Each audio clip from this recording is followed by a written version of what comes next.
বড় দাগের ভুলের ভিতর একটা হলো কোরবানির ঈদের আগে 10টা দিন ইবাদতের বিশাল বড় সিজন। জিলহজের চাঁদ উঠলে 1 তারিখ থেকে নিয়ে 10 তারিখ পর্যন্ত, ঈদের আগ পর্যন্ত এই 10টা দিন অনেকগুলো আমলের, অনেকগুলো ইবাদতের একটা বিশাল বড় সিজন এবং মৌসুম।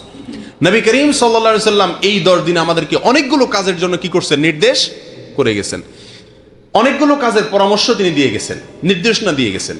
আমরা কোরবানিকে কেন্দ্র করে কোরবানির ঈদের আগে আমাদের একমাত্র ব্যস্ততা থাকে কোরবানির প্রস্তুতি। কোরবানির ঈদের 10 দিন 15 দিন আগ পর্যন্ত গরু কেনা, ভাগিদার ঠিক করা, কষাই ঠিক করা, বাস এই সমস্ত আয়োজন নিয়ে আমরা কি থাকি? ব্যস্ত থাকি। অথচ কোরবানি ছাড়াও এই সিজনের, এই কোরবানির ঈদের মৌসুমের এই সিজনের আরো 9টি ইবাদত আছে। আরো কয়টি ইবাদত আছে? 9টি আমল কোরআন এবং সুন্নাহ দ্বারা প্রমাণিত আমল আছে। সে আমলগুলোর বেশিরভাগ আমলের পরে আমরা বেমালুম ভুলে বসে থাকি, অথচ শুধুমাত্র কোরবানি নিয়ে কি থাকি?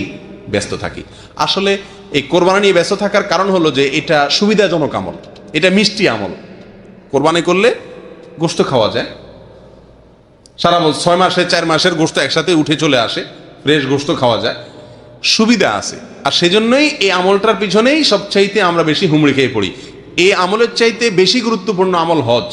বহু লোক আছে 10 বছর 15 বছর 20 বছর পর্যন্ত তিনি কোরবানি দিচ্ছেন, অথচ তিনি হজ করছেন না। আল্লাহ সুবহানাহু ওয়া তাআলা সামর্থ্য দিয়েছেন, কিন্তু হজ এখনো করছেন না। এখনো হজের বয়স হয় নাই। কোরবানির জন্য এটা বলে না যে বয়স হয় নাই, বলে একজন যুবক মানুষ, ইয়াং মানুষ, নতুন চাকরি করে, ব্যবসা বাণিজ্য আছে, কোরবানি করে, আছে না? কিন্তু হজ করতে বলে যে এখনো বয়স হয়নি। কোরবানির গুরুত্ব বেশি না হজের গুরুত্ব বেশি? হজের গুরুত্ব বেশি।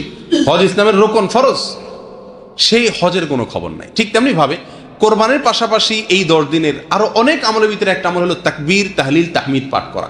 নবী সাল্লাল্লাহু আলাইহি ওয়াসাল্লাম বলেছেন, ফাআকসিরু ফীহিন্না মিনাত তাকবীরি ওয়াত তাহলিলি ওয়াত তাহমিদি।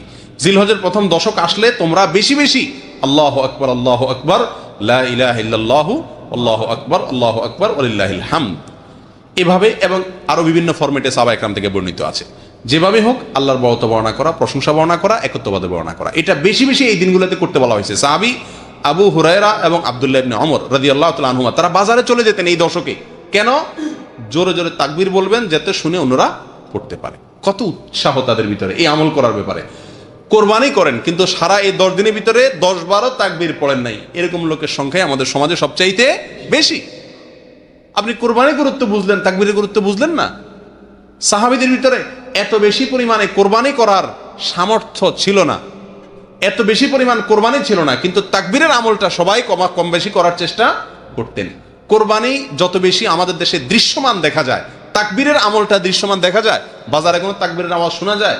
ঘরে, বাড়িতে, আশপাশে কোথাও না। সৌদি আরবে আপনারা দেখবেন যে সৌদিয়ানরা বেশিরভাগ লোকেরাই ছাগল দিয়ে কোরবানি দেয়, দুম্বা দিয়ে কোরবানি দেয়, 1টা বা 2টা দেয় বড় জোর। অনেকে আছে বিভিন্ন সংস্থায় দিয়ে দেয়, সেখান থেকে অর্ধেক গোশত আনে, অনেক সময় আনেও না। এ হলো তাদের কোরবানির চিত্র। ওট, গরু এরা ইচ্ছা করলে দিতে পারে কি পারে না?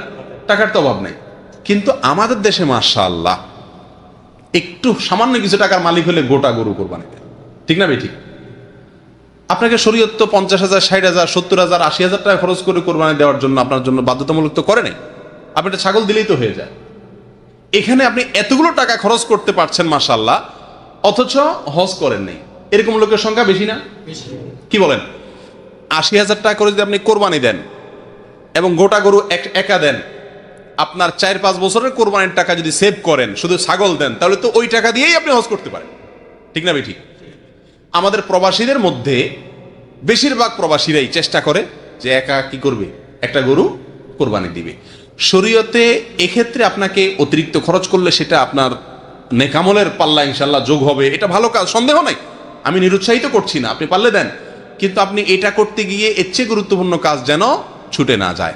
আর এখানে যেন বেশি টাকা খরচটা অন্য কোনো ধান্দায় না হয়, আল্লাহকে সন্তুষ্ট করার জন্য যদি হয়, তাহলে তো এটা আপনি গরিব এলাকায় কোরবানি করে দিতে পারেন। অনেক সৌদিয়ানদেরকে দেখা যায় তারা আফ্রিকার বিভিন্ন দেশে টাকা পাঠায় দেয়। কেন? তাদের টাকা দিয়ে সেখানে কোরবানি দিয়ে গরিবরা গোশত খেয়ে নেবে, তারা সওয়াব পাবে। আমরা কয়জন লোক আছি কোরবানি করে এই টাকা আমরা কি করছি? কোরবানির টাকা কোনো গরিব এলাকায় দিয়ে দিছি, আমার বাড়িতে কিছুই হলো না, আমি সওয়াব পাইলাম। কি বলেন? এরকম সৎসাহস করার এর মানুষ কয়জন আছে আমাদের সমাজে? কি বলেন? খুবই কম না? কি বলে আমার বাড়িতে কোরবানি হবে না, মানুষ কি বলবে? মানুষ বলবেটা কি? সবাই কোরবানি করবে, আমার বাচ্চারা কার দিকে চেয়ে থাকবে? যাই হোক, এই সমস্ত উদ্দেশ্যের কারণে আমরা এই দশকে শুধুমাত্র কোরবানি নিয়েই পড়ে থাকি।